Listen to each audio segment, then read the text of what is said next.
Hello, everyone, and welcome to the first episode of the In the Tank podcast sub-series, Deep Dive, where we really get in depth on a specific topic area, and we rely on the expertise of somebody that's in the field.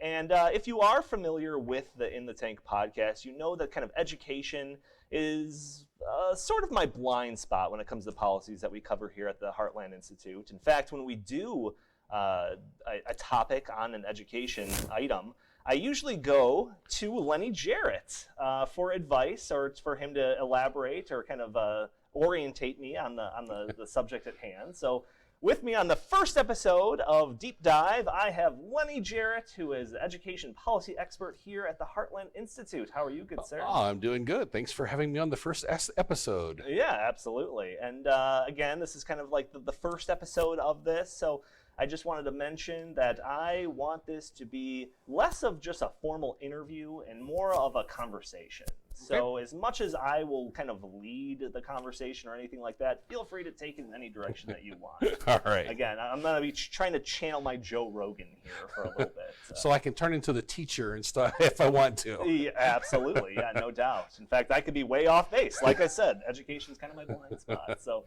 I guess the first thing to do would be to, put some context into where you're coming from, get a little bit of your background, I guess. So you've been at the Heartland Institute for 3 or 4 years? 4 years on just the topic of education primarily. Yep, primarily, yes. But prior to that, you were also kind of in the realm of education, right? Yes. I kind of got my start looking at education back in actually 2004. Okay. Our school district was having a school referendum, and I didn't know a whole lot about it. My kids were both in school, so I'm like, okay, does the school need the money? What are they doing? How are they spending that money? Because I come from a programming background, so I'm kind of very logical, want all the information so I can see what's going on. So I started looking, started digging, learned how to do a Freedom of Information Act, and started requesting information from our school district. And I'm like, okay, I'm a tech guy. So I set up a website so I could post everything I got from the school district and everything I found to make it easy for everybody to look at. So I would guess that you were probably one of the parents that the school district wasn't too keen about. No, at first they didn't know what to think. Okay. And within 2 weeks now of my first Freedom of Information request, somebody hacked my website and shut it down. Wow. And started posting a lot of personal information about me and my family on a pro-referendum forum. Okay. So I'm like, okay, there's something wrong here. Yeah. So I kept digging and kept digging and kept digging, and have been doing that now for the last 15 years. And over the time, I've trained people on how to do Freedom of Information Act. I've uncovered tons of no-bid contracts, actually probably over 100 no-bid contracts that school districts and other taxing bodies do. I've actually uncovered felonies by school board members and just kept going. And then I started actually writing for Champion News as well, writing about education issues and other tax policy issues. And that's kind of what ended up leading me here to Heartland, was all of my writing. Well, actually through Education Matters was my website that I posted everything on and wrote about everything I found through the years. After the referendum, I was planning on going away. Okay. And just, I was like, nothing else going on. Except I ended up having a cyber stalker. So for 6 years, somebody followed me around everywhere I posted. Name of Carl was the alias he used. Okay. 6 years later, I finally found out who it really was. I found out what his real name was, and he happened to be the husband of a teacher in our local school. Yeah, I want to get into like the politics and stuff of this, because you would almost think, just kind of hearing it, that like, oh, education, that just like the school down the street, you wouldn't even think that it would have such large political implications. Oh, it does. So I do want to get into that a little bit, but when you kind of started off this journey, was it just kind of like as a concerned citizen, or like more on the kind of the parent basis? It was actually kind of a concerned citizen, because I actually had started homeschooling my kids that year when the referendum was coming up. So I was more concerned about where my tax money was going, how it was being spent, along those lines. Okay. So it was more of that concerned citizen. And I didn't realize the political implications and how entrenched people were, and the systems were entrenched, and how they would attack people that just questioned where their money was going. Right. So homeschooling. So how long did you do that? How many kids do you have? 2 kids. 2 kids. You homeschool them both? Homeschooled them both. Actually, my oldest daughter went to public school first through kindergarten through 2nd grade. Then they went to a private school. My youngest daughter went to the same private school for 1 year in kindergarten. Okay.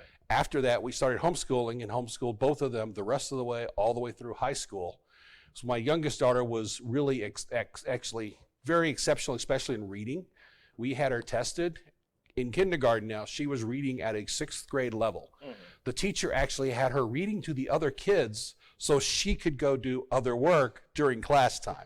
Nice. And it's like, so we're going to be supplementing anyway, so why not start homeschooling? So we did. And we offered both of our kids a chance at high school. If they wanted to go back to school, we offered them to go back. They didn't. Both of them didn't want to. My oldest daughter, in fact, actually had a great line. She's like, no, I've seen the neighborhood kids. So, okay. And now my oldest has graduated from college with honors, and my youngest is going to graduate this December. So I do want to get into a little bit more homeschooling later, but was it more difficult than you were anticipating, or was it actually, what was your kind of experience with it? It was different for both kids. My oldest daughter really hated it at first for about 1.5 years. Then she turned into absolutely loving it, and it was actually turned out to be easier.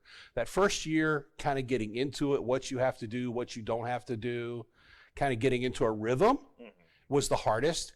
After that, homeschooling became a breeze, actually, the rest of the way through, because there's so many resources out there for homeschoolers now. It became very, very easy to do. So education policy, I would assume that if you were to talk to any kind of expert in a particular policy area, they would probably say, oh, this one's the most important. If we get energy right, Yes. But so why education? Well, education really is the most important, because if you keep indoctrinating kids year after year, generation after generation into the love of big government, which is really what our public education system does, then you're going to lose on every other issue, no matter what you do, because they've already been trained to believe government is the answer to every problem. So education is the underpinnings of a free society, really. Okay. So I kind of want to give a little bit more kind of background on just the education system in America. So I guess, because typically if you were to just ask somebody or something like that, just kind of give me a generalization of the education system. Sure, there's some little carve-outs for some private school, charter school type of stuff, a little bit of homeschooling over here, but in general, we've got a public education system. So I guess my question is, how did we evolve that? How did we get to where we are now? Well, in the 1800s, it's local communities actually funded and started their own schools. So the money stayed completely local. It didn't go to the state governments. It stayed local. They started their own schools, and a lot of them were private schools at the time. In Massachusetts, actually, most people have heard of Horace Mann, and he loved the Prussian model of schooling. He worked with James Carter at that time, and James Carter used to actually be a private school teacher in one of those local schools. Okay. They kept thinking that all the good students were going to these private schools, so they had to do something about it. So they started mandating what they called then at the time common schools, and trying to force the private schools pretty much out of business, making sure every community then went through a common school so that all the kids would be back into the same school system. And they thought that would actually help their common school, or which became the public school system. So you started getting seat time education, which is kind of where we've gone, the Prussian model, sitting in a classroom with the teacher in the front of the classroom. Sounds about right. And doing that. And that's still what we have today. So we're actually educating now in the 21st century from an 18th, 19th century model still is what our education system is. So it kind of pushed the model into state-run schooling rather than local community-run schools. And that kind of leads into, I know everybody's heard of the Blaine Amendments. A lot of people have, some haven't. Sure. The Blaine Amendment, most schools back in the 1800s were run by Protestants. Okay. So they weren't per se religious schools, but they used the Bible and other religious texts in their reading, how they were teaching. Everything was kind of coming from a Protestant point of view. During that time, there was a major influx of immigration Irish Catholics, which in the major cities and stuff really kind of showed up all this anti-Catholic bigotry, which turned into the Blaine Amendments, which is in 38 states. And what that did was it took all of the local school funding, sent it to the state, except for your local, which we'll get to the property tax issue later. Yeah. But the majority of the money then went to the state, and then the state was funding the schools, but the state would not allow any money to go for what they call sectarian purposes or religious purposes. Right. So it was really built on anti-Catholic bigotry because the majority of the schools were already Protestant and teaching with Protestant texts. Right. So, which kind of has backfired on the Protestants over the long run. Now, because of that, because now the schools have become more humanist, more anti-religion, kind of void of any religious anything in them right now, and the way it's gone. So I'm curious about the funding. Okay, so you said that it kind of started off as just kind of communal or whatever. Yes. It kind of branched out. What is it today? It's generally on the state level funded, correct? Typically, it's considered state level funding, but in many states, the majority of the funding to the school is done through local property taxes, which doesn't go to the state. Okay. But then the state funding formulas base what they give back to the school districts off of what the local districts provide in funding. So that's what gives us a very unequal system today, because the districts with rich homes, rich land, very high value land are getting more money from their local community, less from the states.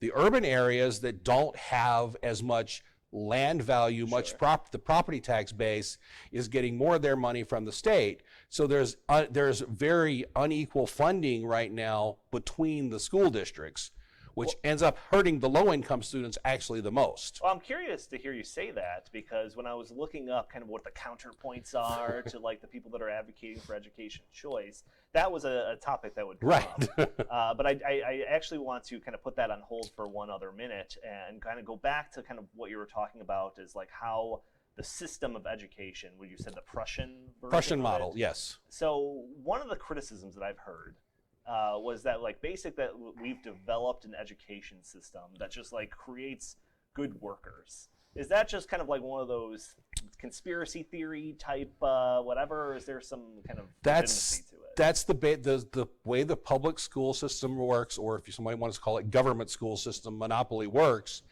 is they really teach to the middle for the most part. They try to bring the kids up with the least amount of knowledge, try to bring them up toward the middle. The accelerated kids a lot of times will get left behind or have to find alternative ways to get educated because everything is done toward the middle. So it is kind of a teach them to think for themselves just enough that they have to work for somebody else instead of being the entrepreneurs, because they are. When you're sitting in school every day being taught by a teacher, you're teaching them obedience. You obey the teacher. You obey, so you're obeying authority. And it's kind of a subtle indoctrination over a long period of time of how it works. And I know that there's some kind of solutions to that are kind of built into the education choice things that we'll get into. Yes. But, how does so we kind of talked about at the state level and stuff like that, but how does the federal government kind of get involved? Like, when was the Department of Education created, stuff like that? Well, I forgot the exact year, but I believe the Department of Education was actually created in 1868, I believe is the year. Okay. There was so much outcry over it, it became just an office underneath the Department of Commerce. Okay. Because people didn't want a federal Department of Education back then. So it just became an office, and it really did more of data collection is what they were doing back then. And started into the Great Depression, the federal government started doing some mandates where they mandated certain farming classes to be taught across all the schools. And then gradually, year after year, they started doing more and more mandates. And then under President Jimmy Carter in the 70s, they elevated the Office of Education back to a department, cabinet level department, and that's when it really started to take off. And then you had the book was studied, The Nation at Risk under Reagan, that highlighted the problems within our education system. And then they really ramped up the federal intervention into education, which has gotten even worse every year. It keeps getting worse and worse. Now every Department of Education in the state has to get their improvement plans approved by the federal Department of Education before they're implementing. And that's how the flow of money keeps coming back and forth with the feds. You're getting permission from the federal government on how you're going to educate your kids in your state. Well, so kind of going back to like the first kind of years that I was here, one of the big things that we would talk about a lot was the idea of Common Core. Yeah.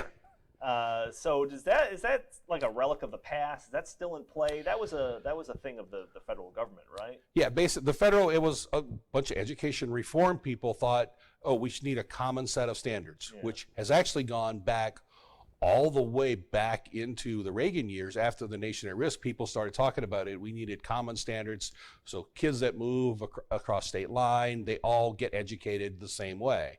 And that kind of progressed up until the point of Common Core becoming this standard. And when the Obama administration went in, they used the race to the top at that time to bribe states to adopt Common Core without ever really seeing Common Core or how it was going to work.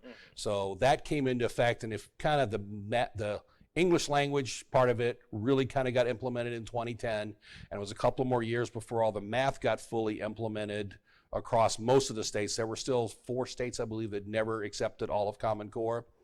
And as we've seen now, Common Core, the test scores are starting to drop. And Common Core is still there. There's many states that will say, oh, we dropped Common Core and have our own state standards. They're lying to you. All they did was tweak the Common Core standards and put them under a new name. It's still Common Core. So it just kind of almost seems like if you were to just look, and I know that we've had kind of some short-term, in the grand scheme of things, victories in terms of kind of breaking down this monopoly. Yes. But it seems like if you were to look at a really broad picture, you see just more and more state intervention, state meaning government, right, and then increasing federal kind of intrusion into Yes. it. Yep. Oh, absolutely. Over and over. And the feds think they know best. And that's why you get the discussions right now. A lot of people don't like Betsy DeVos because she was never a teacher. Sure. And all the candidates that are running for the Democratic nominee are saying, we're going to have a teacher run the Department of Education. But really, we should be getting the feds out of the profession altogether, put them back to just a record keeping kind of data collection so you can see where the states are, and put the control back to the states. Actually, that's why I advocate more education choice, because the parents are the ones that really need to be in charge, not even the state departments of education. Well, I think the one thing, and I'm glad you kind of referenced it, because I could have just breezed right past it. Like I said, this is not my not my topic of choice here, but just like the outcomes, right? So, we kind of talk about this. We're kind of talking about it from our own bias when it's like the amount of government intrusion and stuff like that. But I think like what the average person would care about is what are the outcomes. So we've created a system where we have a public school system across the country. So what, I guess, is the problem when it comes to the outcomes? Yeah, the problem is as Common Core got put in place, the test scores had basically plateaued. If people want to look, it's the Nation's Assessment for Educational Progress, or otherwise known as NAEP, or the Nation's Report Card. It's easy to go look up. And you can see since Common Core came in 2010, how the test scores have started to decline in a lot of states. If you go into specific states and look at them, if there's an interesting thing happening. Arizona is now one of the fastest growing segments of education in their charter schools and stuff, because of school choice. Sure. They have a lot of school choice in Arizona, open enrollment, charter schools, and ESAs, or education savings accounts, for those that don't know what ESA is. Sure. And so they're the fastest growing sector. They've got some of the top ranked schools in the entire nation now because they have the competition and the choice. So you really got to dig into the numbers, but the NAEP, or the Nation's Report Card, is one thing. Most people kind of look at it as an overall grade.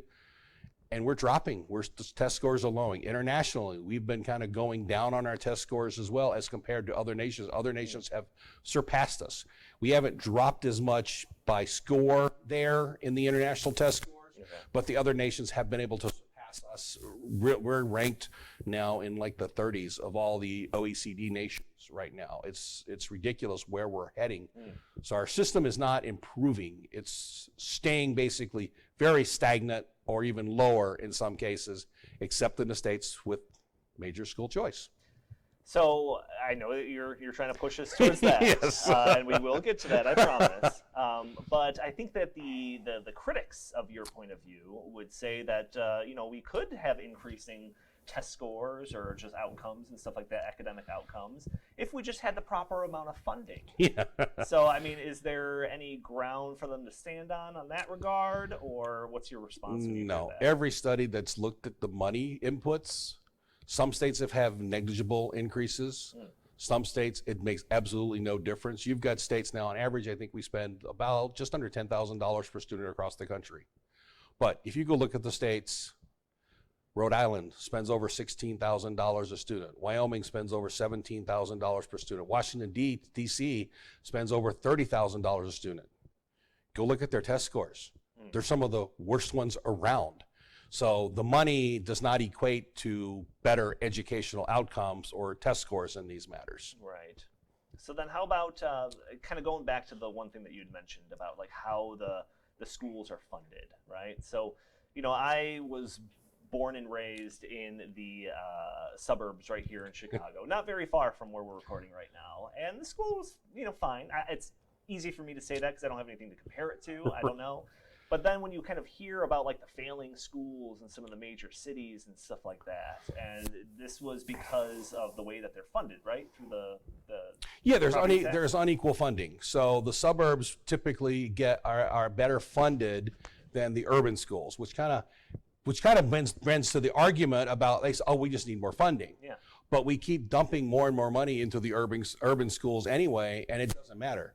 Chicago public schools, for instance, they are probably one of the highest. I'd say they're the number one or number two. I forgot which right now because I haven't looked the last couple of years. Highest paid teachers in the entire country. They have so many teachers making $90,000 and above, and yet they have some of the worst test scores anywhere in Illinois. Yeah, and again, I don't want to kind of input my own bias here or anything like that, but you can kind of tell me if this is true or not. But I'm kind of wondering kind of where the money goes when it comes to, you're talking about spending per pupil and stuff like that. And I had read a criticism of kind of like the current state of our public school system, where it says that like we have more teachers or therapists or just kind of administrative people like per student than ever before. Yeah, there's been an administrative bloat. Okay. Administrators, as a Cato study that actually talks about this, how administrators since, I forgot the year they started. I believe they went back to like 1972, and administrators have increased by over 750%, where the student population has basically just doubled. Okay. So the money isn't getting into the classroom to start with. Typically in Illinois, depends on the school district, but you're probably 50 to 53, 54% of the money actually makes it into the classroom. The rest is going to the overhead and the administration and everything else. It's not actually getting into the classroom. And I would say even if it's getting into the classroom, it's not really doing that well either. Sure.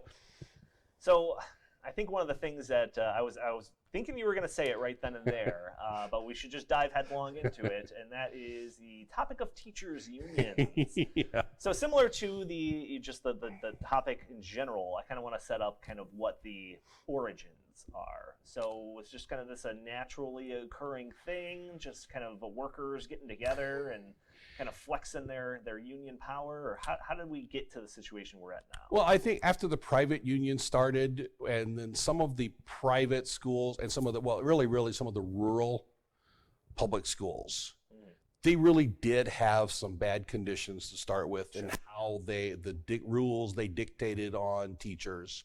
And so that's kind of how some of that, there needed to be some change in that, but the teachers unions ended up becoming more militant, basically, and getting more into political agendas.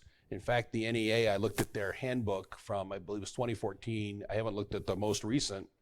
If you go through their handbook, they talk about themselves and their administration, how they operate, so you get some of that. But then they go into a bunch of social justice issues. They don't actually start talking about English language standards until almost page 200 of their handbook. They don't talk about math until after page 300. Okay. So their focus is not on education. Right? Instead, what you would think that's what the teachers union should be all about. And the teachers unions wield a ton of political power. So a lot of the mandates people don't like, but a mandate, you'll see the teachers union complain about all the mandates they have in these public schools, and they blame the rise in administrators on the number of mandates. Well, in a lot of those cases, the teachers unions were the ones pushing those mandates that they now complain about, because they knew it meant more teaching jobs, more money, and more dues coming to them. Right. So it's kind of a vicious circle, and they kind of play that game like, oh, it's not us, when it really was them all the way along, all the time. Well, I mean, we're in a state like Illinois. Yes. And I know that there's a kind of an interesting dynamic between some of the leadership when it comes to the state governments and its connections to the teachers union. So I guess question A is kind of how has that actually been working in the state, and B, like, how is the teachers union becoming such like a powerful force, I guess, in the state itself? Well, they've become such a political force because of the money. In Illinois, it's about $1,000 per year for each teacher that goes to the union. Okay. Then they wield that money for helping getting candidates elected and putting in governors and influencing all of that through the time. So they're controlling the political process greatly. Okay. Something that most people may not know about Illinois is Illinois teachers did not have the right to collectively bargain or being the sole collective bargaining unit up until the 1980s. When the air traffic controller strike happened after Ronald Reagan, Jim Thompson, the governor of Illinois at that point, actually made it that teachers could then collectively bargain and had the right to strike, which started the downward spiral of everything that's been happening in Illinois and strengthened the teacher union power, started back in the 1980s under Governor Jim Thompson. So like in Illinois, though, when it comes to just kind of state spending and tax revenue and stuff like that, the amount that goes to education is a pretty substantial chunk. Yes. Yeah, it's about 25% now goes to teacher and to the pension system, which the biggest chunk of that is teacher pensions. Right. But the two biggest expenditures of the state are education, K-12 education, and Medicaid. Okay. Those are the two biggest drivers. Right. And as the population continues to increase with the student population, it's going to continue to go up. One thing about Illinois, we're losing population now. Chicago itself has lost over 100,000 students in the last couple of decades, but the money still increases. They keep getting more and more money regardless of the number of students that are decreasing and the outflow migration out of Illinois. But they have wielded so much power right now, they completely control the political process. Yeah, I mean, I don't know if we need to invoke the name of Michael Madigan or the connections that he's got. But yeah, it just kind of seems like the amount of influence that they have over the political system, it kind of bringing back to one of the first statements that you made when we were talking about just kind of the noise you were making and the unwanted attention that you were getting. Yeah. Well, most people don't realize, they think their local school board is because it's local elected, they have local control. Yeah. What they don't realize is how much money the teachers unions put into those school board races to make sure those people on the school boards are beholden to the teachers union in that local district. In fact, I forgot who did the study, but somebody looked at the teachers union money. Everybody, you hear these complaints all the time about how much money the Koch brothers are putting into elections. Well, it turns out the teachers unions across the entire country are putting in over $500 million into elections, local, state, and federal. They're actually putting in more money than anybody else as a single entity. And that's why they control so much and have so much political power. It's just purely their money flowing into it, which I know is what the Janus decision is kind of I think will start helping turn that tide. And we've seen that before with Act 10 in Wisconsin a few years ago. Well, yeah, let's get into Janus a little bit since we're on the topic of teachers unions. So let's kind of lay out the pre-Janus kind of ruling. So what was the situation for people that were entering the public school system as a teacher or stuff like that when it relates to being in a union? Well, any public sector union. Mark Janus was actually from Illinois, so it's an Illinois case that did this, but it's a public sector union. So if you're in the public sector union and they're the sole collective bargaining unit, when you join, get a job, you are mandatory, you have to pay union dues. You can do that as an objector and not pay supposedly the political portion of it, which was typically a very small amount. Yeah, I'm sure that's some really precise Well, math yeah, there. they always say it was, they claim, most people claim it's $35, and we know it was a lot more, and those court rulings have proved it was a lot more. Interesting. But then Mark Janus did not want his dues, which was typically then still about $750 to $800 a year, going into the public sector union, because he knew the union leadership was very political, very heavily invested in, basically against his will, against the parties he wanted, against the people and elected officials he wanted. So he challenged that ruling that he didn't have to pay any money into the unions, because he knew everything he put in wasn't just going to collective bargaining, it was going for political purposes. Right. And that's basically what the Janus ruling was in 2018, was that all union money is political because they're by nature political, and therefore you can opt out and do not have to mandatorily pay any dues anymore. Yeah, so it fought its way up the courts. Yes. It got all the way up to the Supreme Court. They ruled, and were you surprised by that ruling? No, I was surprised at how far the ruling went. I wasn't surprised by the ruling. I thought the ruling would be more limited than it was, but it pretty much went that you had to opt in. I expected it to be more of, okay, you have to opt out. Okay. So by opting in, the unions now have to get a person to say, yes, I want to pay dues now, instead of going, no, I don't want to pay dues. So it's a much better ruling than what I expected. So as this kind of continues and more people are kind of getting into the field and stuff like that, and they have to now opt in and not necessarily be in it and opt out, right. Is this going to start to erode the power of the teachers' unions and kind of the big... It should erode their political power. Yeah. And it should force them to be more consumer friendly as far as, okay, their customers are the teachers or public sector workers. So it should force them to actually start serving the needs of their customers better. So they may become more concierge services. They may provide services that the teachers want or other public sector workers actually want, and get less political. And not just which be is a political arm, basically. Right, exactly, and which is what they are now. They're just a militant political arm for the most part, especially in most urban areas. That's kind of what they are. Okay. So hopefully that's where they become, and we'll see. I mean, I know the NEA budget this year has budgeted for a 6% loss. I think the loss is gradually going to accelerate over time. I think they're doing a good job of advertising what they do, the service they provide and stuff right now, and it's still highly in the politically charged world we get. It's easy for them, but I think it's going to gradually really decrease their political power and make them focus on what they have to the people they have to serve, which is really the way it should be. So if that's the case, then what is the implications when it comes to more states embracing different school choice options? Hopefully over time, good. Okay. We'll see. This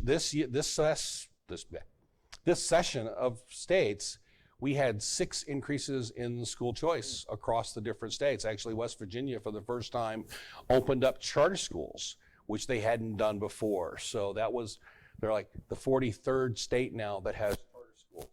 Okay. And charter schools have been around for 30 years, and they're finally having charter schools. Well, you've been patient enough, so let's get into education choice. And correct me if I'm wrong, but it just seems what you're saying to me is kind of we had the growth of the public school system.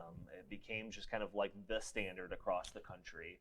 And then we started having, and I assume that there was a level of homeschooling here and there. Actually, not till about 30, 40 years ago. Homeschooling actually was not very prevalent. They had kind of eliminated homeschooling. A lot of states actually banned homeschooling.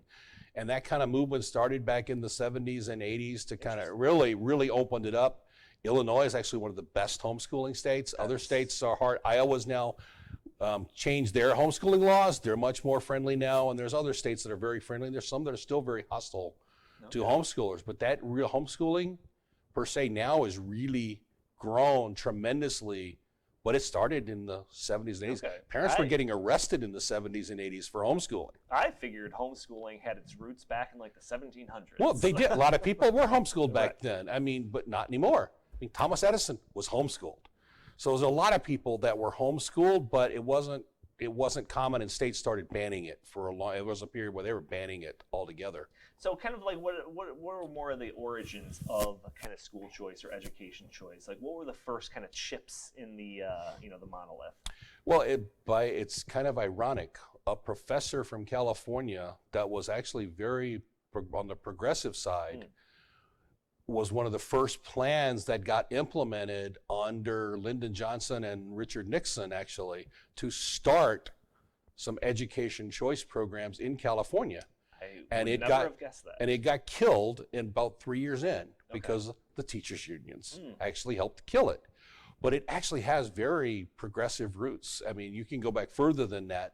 And after slavery, after the Civil War, there was a movement to try to kind of separate the freedom schools with Frederick Douglass and stuff. That was kind of the beginning of kind of a school choice, trying to get kids educated, because African American kids were not allowed in the public schools. So they were starting their own schools and doing that. So it's kind of an interesting history and mix of everything. But yeah, some of the charter school law in Milwaukee was done by a liberal state representative as well. So there's a lot of progressive roots and liberal roots that kind of started school choice. I had no and idea. How it's expanded and stuff. Now, I mean, Milton Friedman's kind of one of the, touted as most one, talked about school choice frequently, a lot and stuff like that, and kind of more on the conservative side. But a lot of the programs actually started from a progressive point of view. That is very interesting. I never would have guessed that, and that should probably be something that's more common knowledge. It should be. Because as my producer extraordinaire said earlier in the day, like he would think that school choice should be like a bipartisan issue. It should be. It absolutely should be. Because the people that school choice affects the most are the low income and particularly urban schools and rural schools, because they have the least opportunities to be able to have other options. And where actually, I like to call education choice more than school choice now, because we've become with technology, the ability that you don't have to pick another school anymore. You can pick a mix of schools or online schools and self-learning. There's so much more to education now than just picking another school. So I think you mentioned, was it Milwaukee? Was that the first kind of school choice program of, like, I guess we could call it like the modern era? It was the first school choice program. Actually, Minnesota started the first charter program. And then Milwaukee was the first actual school choice program with a school voucher. Okay, well, explain charter schools to me. Charter schools are actually public schools. Okay. And so they actually have a charter with the local school district or with the state, depending on how they're established and the state laws work. So they're actually they have lotteries, because most of the time, when they start in a school district, every kid in that school district can opt in, apply for that school, and they have to accept everybody that comes. But when they don't have enough seats, then they go to a lottery format and randomly pick the students that will be able to attend. So that's but they are public schools funded with government state money. So the money that's going to a school district will then flow into the charter school from either through the school district or through the state. And again, the federal government is now sending money directly into the charter schools and stuff too, which is another federal intervention into local schools. Sure. So I mean, like, how does the charter schools kind of work in tandem, I guess, with public schools? It depends on the district. Yeah, because I know that there's kind of a really broad definition of what constitutes a charter school. Yeah, some public school districts are very friendly with their charter schools and really work well with them. Some of them are very antagonistic and don't want to work with them. So there's examples. Chicago has the majority of charter schools in the state of Illinois. I believe there's only 10 or 11 charter schools outside of the city, where inside the city there's like 110. So it really depends on the district and how they work. I mean, I can give you an example up in Lake County where the school district didn't want the charter school. They appealed to the state board, and then the charter was granted, so they work as an independent learning center. So they're run by the state. They're chartered with the state, not with the local school district, but the money still flows. The property tax money then flows from local districts in, and then the state money comes in. That's a very antagonistic relationship right there. So just to kind of like put it kind of on a spectrum in my simpleton mind when it comes to education stuff, if you were to have like, you know, the public school system being like a, you know, a 1 on the scale, and then like pure whatever you're, and we'll get to some other different education choices as being like a 10, where on that spectrum does this charter school solution, I guess, fit? I think it depends on the state and the law and how they can be created. Some states, I would say they're only at a 2. Okay. And some states, I'd probably actually say charters are probably a 4, almost maybe even a 5, depending on the state and the regulations they have to deal with. Okay. All right. So yeah, because when I hear people, you know, especially with the campaigns, the presidential campaigns and stuff like that ramping up, and they like to kind of lay into the charter schools. Yeah, if you listen to politicians, every charter school is a private school trying to take money away from the public schools, when charter schools are all public schools and publicly funded. Right, and I hear that and I'm like, you know, I've talked to Lennie enough to know that that's not necessarily the case. Yeah, the majority of states actually, their charter school laws that every charter school has to be a not-for-profit. There are some states that private charter schools, but there's, I believe the mix is 85% is not-for-profit, and there are 15% for-profit. And one of the schools, National Heritage Academy, that I know of, is a private charter network. They will typically only go into urban areas where there are really failing schools and work. And their results are fantastic, what they're doing. So it's really fun to see what a private charter can do and a public charter can do. They all can do great things if they're allowed to. And you correct me if I'm wrong, but I guess the next kind of level up when it comes to education choice would be vouchers? Yes. Okay, so explain vouchers to me. Some people have vouchers a little higher. That's where I have them next, is after charter schools. Because a voucher is you're picking another school. You're getting a certificate that says, I want to go to this school. This is the tuition's going to cost. I don't have to pay any more. I don't have to pay any less. That's what it's going to be. So it's kind of an artificial market, but it gives the child a way to go to a different school. And so it's a set of funding coming from the government directly to another school. Okay. So now, I guess let's back up one step here. So in terms of school choice kind of across the country, there isn't a ton of programs, correct? Actually, there is a little over 60 education choice programs, I'm not counting charters, in 27 states. 27 states, so just over half. Just over half the states have some type of school choice, education choice program. So how prevalent, I guess, is the voucher system? Is there any like widespread statewide type of voucher program? Or actually, Milwaukee's is a pretty decent, big size voucher system. The largest voucher system is in Indiana. They have the largest number of students that actually accept and work with vouchers, the largest number of schools that work with a voucher program. Florida actually just started a voucher program this year. They've got pretty much every education choice program down there. But the largest voucher program is Indiana. The oldest voucher program is Milwaukee. Okay, so then that allows the children to not be kind of tied to whatever school is just next to them, you know, a couple of streets down or something like that. They could theoretically take that voucher to another school and start attending school there. And I was up in Milwaukee talking to some students up there, some voucher students up there. And I remember this one girl I was talking to, she was getting ready to graduate, but she flat out talked about how a voucher changed her life. She had to take 3 buses every single morning to get to school on time, but she knew that was the best thing for her life, because she said when we were talking to her that she knew if she did not come to that school, she would either be dead or in jail if she had stayed in her public school. Wow. Yeah, I mean, I guess it's you can't overlook the fact that you know, kids from the age of like 5 to 18 spend the majority of their waking life in one of these schools. Yeah, well, it's compulsory. That's another whole talking argument about whether education should be compulsory and at what age and everything as well too. All right, so let's stick with my little. Yes, we'll skip that one. No, let's skip to my keep with my scale of 1 to 10. Where does the where does the voucher system? You said like the charters was a 2 to 4. Yeah, on a scale of freedom? Yeah, I would put vouchers at probably about a 5, consistently at a 5. Okay. All right, and I guess that would kind of vary based on the state. Very based on the state, yes. Okay.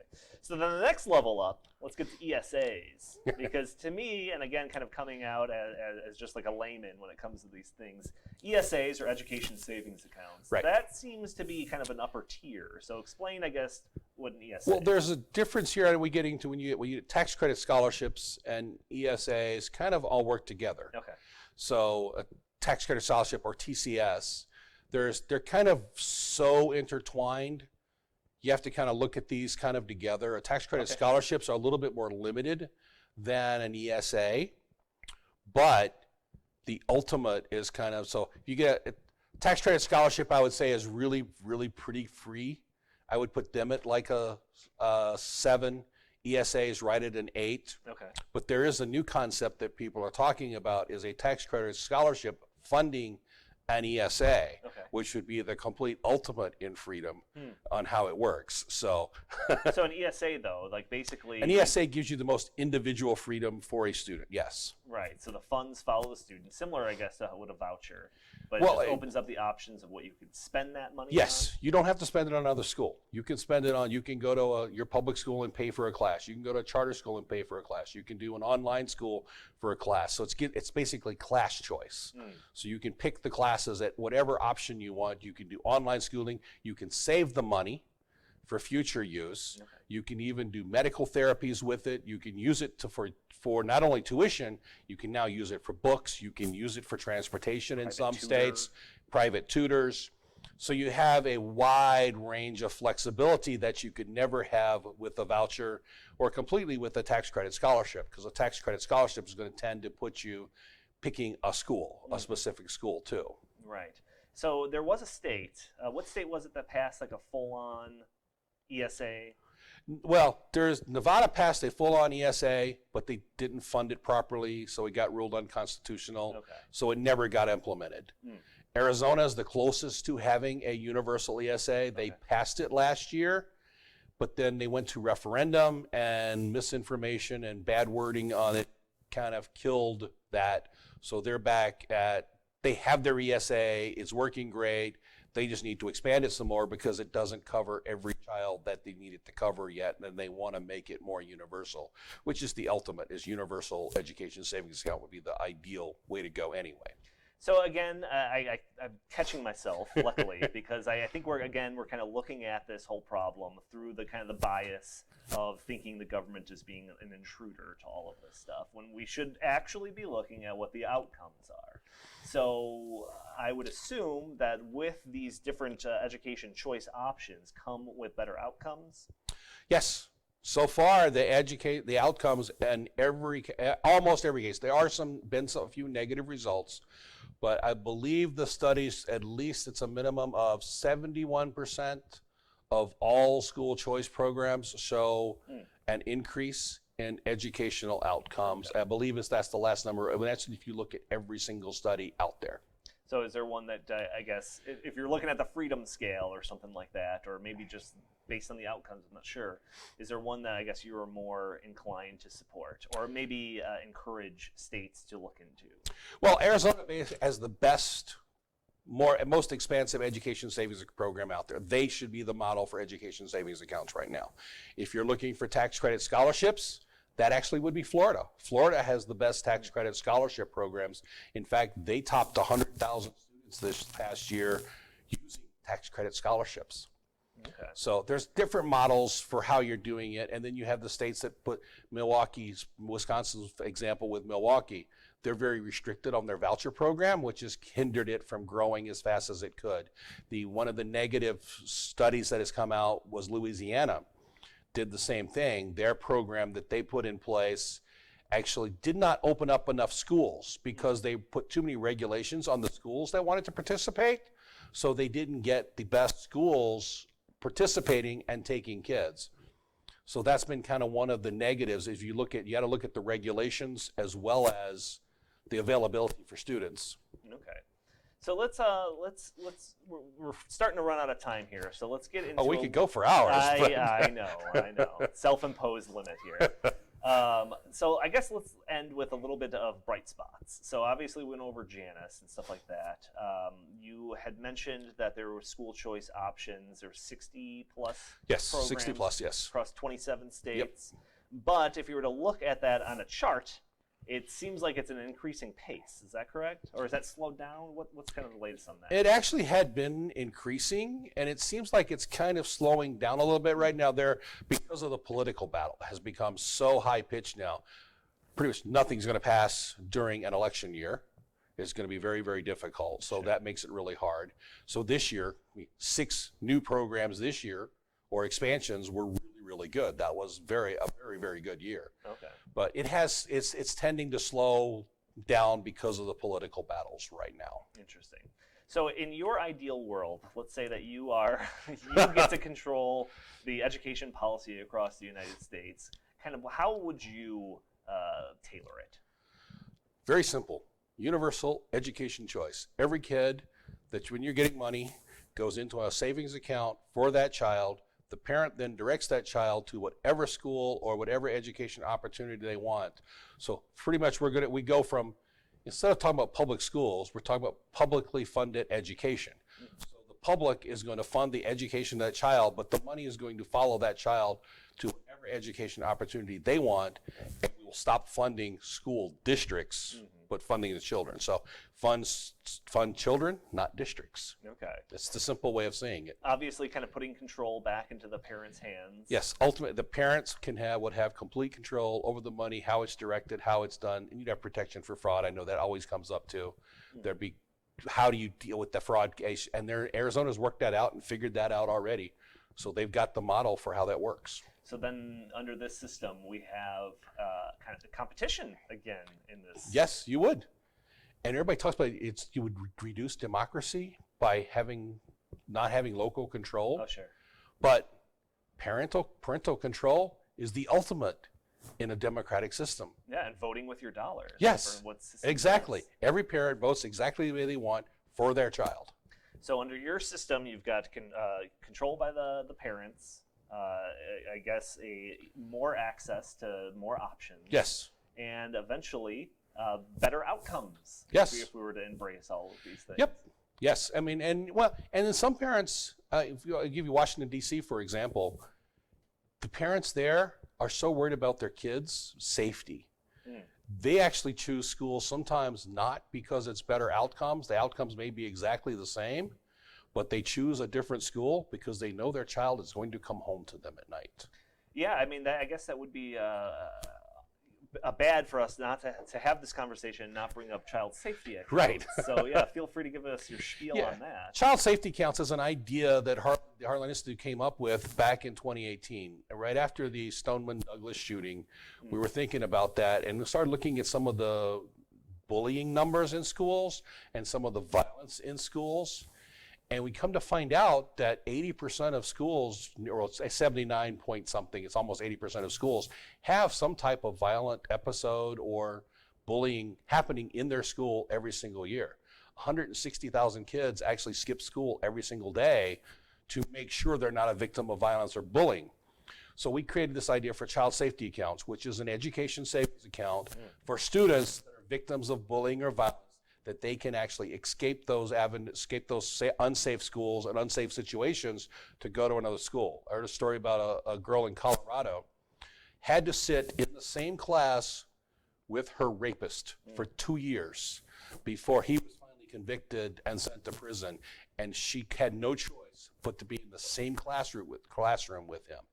That should not happen. Right. That should not be allowed, and that's something child safety accounts fixes. Actually, it's been kind of interesting. There's been a couple of studies now about how child safety accounts, well, not child safety, but safety, student safety, school choice actually decreases teen pregnancy and it reduces crime. So some other unintended consequences, or actually they really are kind of outcrops. They're good consequences that if you really thought about it, were very predictable and how they would work. So this idea of child safety accounts, it's actually catching on. There's a couple of states that are either considering it. It was introduced in 9 states this year, and in Washington, and in the federal in Congress for Washington D.C. schools. So all of that within 1 year. So it's starting. People are talking about it because parents are talking about it. Parents actually, I believe it's now a little over 50% of parents choose another school, even in the states that have school choice programs, based on safety. Yeah, I know. Like I said before, the ages 5 through 18, you're in this school for the most of your waking life. So yeah, this definitely is a very important topic. Yes, it is. Lennie, I will give you the final word when it comes to this policy and education and stuff like that. Maybe anything that we missed, or any type of talking points, or just kind of the message that you want to put out there before we wrap up this episode. Yeah, I think it's the big thing when you're talking to legislators or you're talking to parents. Parents know best. We should be trusting our parents. Parents know what's good for they know how their child should be educated. And we really have to get to talking to your legislators about funding to children and not funding districts. We don't need to fund buildings and administrators. We need to fund the children. All right. Fantastic. Lennie Jarratt, education policy expert here at the Heartland Institute. Thank you for tuning in for this first episode of the In the Tank podcast sub-series Deep Dive. Tune in every Friday for a new episode of the In the Tank podcast. If you like our show, please subscribe, write a review for us on iTunes. You can find us on SoundCloud, Spotify, Stitcher. You can find us on YouTube, in fact, now. Pretty much everything nowadays. If you want, you can follow us on Twitter at In the Tank Pod. If you want to send us your comments, questions, or suggestions, anecdotes, jokes, feel free to email us at inthethankpodcast@gmail.com. Lennie, where can the fine people find you? It's easy. If you need to email me, education@heartland.org, and I'm also on Twitter. You can find me really under School Reform or under Lennie Jarratt on Twitter and Facebook, both. Perfect. Fantastic. Thank you all for tuning in. We will talk to you next week.